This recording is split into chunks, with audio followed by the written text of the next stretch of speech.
కొన ఊపిరితో కొట్టుకుంది ఆ చిన్నారి ప్రాణం. ఆస్పత్రిలో వైద్యుడు అందుబాటులో ఉంటే ఆ బిడ్డకు ఊపిరి పోసేవాళ్లు. కానీ ఏజెన్సీ ప్రాంతం, అడవిలో మారుమూల గ్రామం, అనారోగ్యం ప్రాణాలు తీస్తున్నా ఆస్పత్రికి పోవాలంటే కిలోమీటర్లు కాలినడకన వెళ్లాల్సిందే.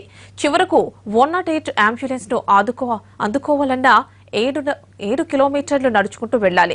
ఇలాంటి దుస్థితి ఓ చిన్నారి ప్రాణాన్ని బలి తీసుకుంది. కొన ఊపిరితో ఉన్న కన్న కూతురిని బతికించుకునేందుకు ఓ తండ్రి పడ్డ ఆరాటం 7 కిలోమీటర్ల దూరంలో ఆగిపోయింది. విశాఖ జిల్లా పాడేరు ఏజెన్సీలో చోటు చేసుకున్న ఈ ఘటన ప్రతి ఒక్కరిని తీవ్రంగా కలిచివేసింది. వంజంగి పంచాయతీ పోతురాజుమెట్ట గ్రామానికి చెందిన కొండబాబు చిన్నమ్మల కుమార్తె ఇలానే ప్రాణాలు కోల్పోయింది.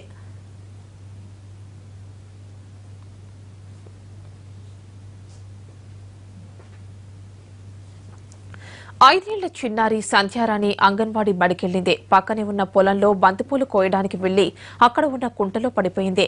ఇది గమనించిన స్థానికులు సంధ్యారాణిని బయటకు తీయడంతో పాటు 108 కి ఫోన్ చేశారు. పాడేరుకి 17 కిలోమీటర్ల దూరంలో ఉన్న పోతురాజుమెట్ట గ్రామానికి 7 కిలోమీటర్ల దూరంలో 108 నిలిచిపోయింది. దీనికి కారణం ముందుకు వెళ్లేందుకు దారి లేకపోవడమే.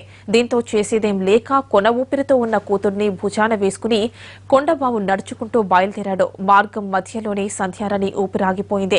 మూటగట్టిన దుఃఖంతో బిడ్డ శవంతో అలాగే నడుచుకుంటూ ఇంటికి వచ్చేశాడు. సంధ్యారాణి మృతదేహానికి పోస్టుమార్టం నిర్వహించాలని పోలీసులు చెప్పడంతో మళ్లీ కుమార్తె శవాన్ని భుజాన వేసుకుని 7 కిలోమీటర్లు నడుచుకుంటూ వచ్చి పాడేరు ఏరియా ఆసుపత్రిలో పోస్టుమార్టం చేయించాడు. తమ గ్రామానికి రోడ్డు సదుపాయం ఉంటే ఖచ్చితంగా తన బిడ్డను బతికేదని కొండబాబు విలపిస్తున్నాడు. నుంచి మరి తీసి మరి అంబులెన్స్ని ఫోన్ చేస్తే కొంత దూరంకి అంబులెన్స్ వచ్చింది సార్. అంబులెన్స్కి తీసుకెళ్ళాం సార్. తీసుకెళ్ళిన తర్వాత మధ్య దాకా వచ్చింది, పాపని చనిపోయింది సార్. అక్కడ నుంచి సార్ అక్కడ అంబులెన్స్ అటే వెళ్ళిపోయింది సార్. ఆ శవాన్ని మేము తిరిగి ఇటు తీసుకొచ్చాం సార్. అక్కడ నుంచి రోడ్డు బాగలేక అంబులెన్స్ని కూడా రాలేకపోయింది. పాపని ఎంతో కాపాడుకుంటామని ఎంతో ప్రేమతో తీసుకెళ్తున్నాం సార్. అలాంటి మూమెంట్లో నాయన ఏసయ్య తండ్రి మమ్మల్ని కూడా కాపాడలేకపోయినాడు. ఏ దేవుడిని కూడా కాపాడలేకపోయాడు. ఏ ప్రభుత్వం కూడా మమ్మల్ని న్యాయం చేయలేకపోయింది సార్. చిట్టి తల్లిని కోల్పోవడం ఓ విషాదమైతే చిన్నారి శవాన్ని తానే స్వయంగా పోస్టుమార్టంకి తీసుకువెళ్లాల్సి రావడం మరింత బాధ కలిగించే అంశం. ఒరిస్సా, ఛత్తీస్గఢ్ వంటి ప్రాంతాల్లో నిత్యం ఇలాంటి దృశ్యాలు కనిపిస్తూనే ఉంటాయి. కానీ డివిజన్ కేంద్రానికి పక్కనే ఉన్న పాడేరు ఏజెన్సీలు కూడా ఇలాంటివి చోటు చేసుకోవడం బాధాకరమంటున్నారు స్థానికులు.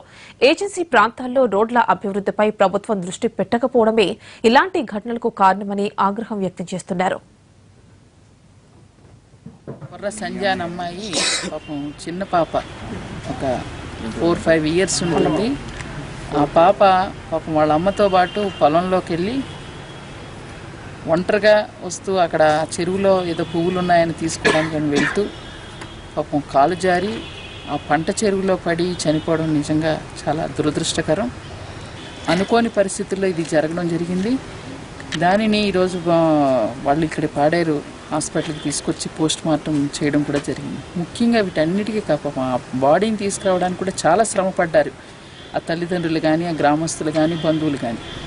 ఖచ్చితంగా ప్రభుత్వం దీని మీద దృష్టి పెట్టి ఇలాంటి సంఘటనలు జరిగినప్పుడు, లేదంటే వాళ్ళ ఆరోగ్య పరిస్థితులు బాగోలేనప్పుడు హాస్పిటల్కి రావాలన్నా ఖచ్చితంగా రహదారి బాగుంటే వాళ్ళు ఇంత శ్రమ పడాల్సినటువంటి బాధ ఉండకపోయి ఉండేది.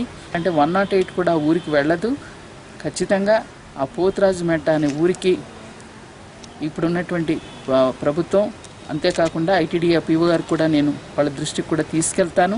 ఆ ఊరికి ఖచ్చితంగా రోడ్డు వేయాల్సిందిగా నేను ప్రభుత్వాన్ని కోరుతూ ఈ విషయాన్ని ఖచ్చితంగా ఆ ఊరికి రోడ్డు వేయించేటట్టుగా కూడా స్థానిక ఎమ్మెల్యేగా నేను కృషి చేస్తానని చెప్పి నేను తెలియజేస్తూ, అంతేవిధంగా ఈ ఫ్యామిలీస్ కూడా చెప్తున్న పిల్లల్ని జాగ్రత్తగా చూసుకోవాల్సినటువంటి బాధ్యత ప్రతి ఒక్కరికి ఉంది కనుక ఈ జరిగినటువంటి ఇన్సిడెంట్ నేను చింతిస్తున్నాను.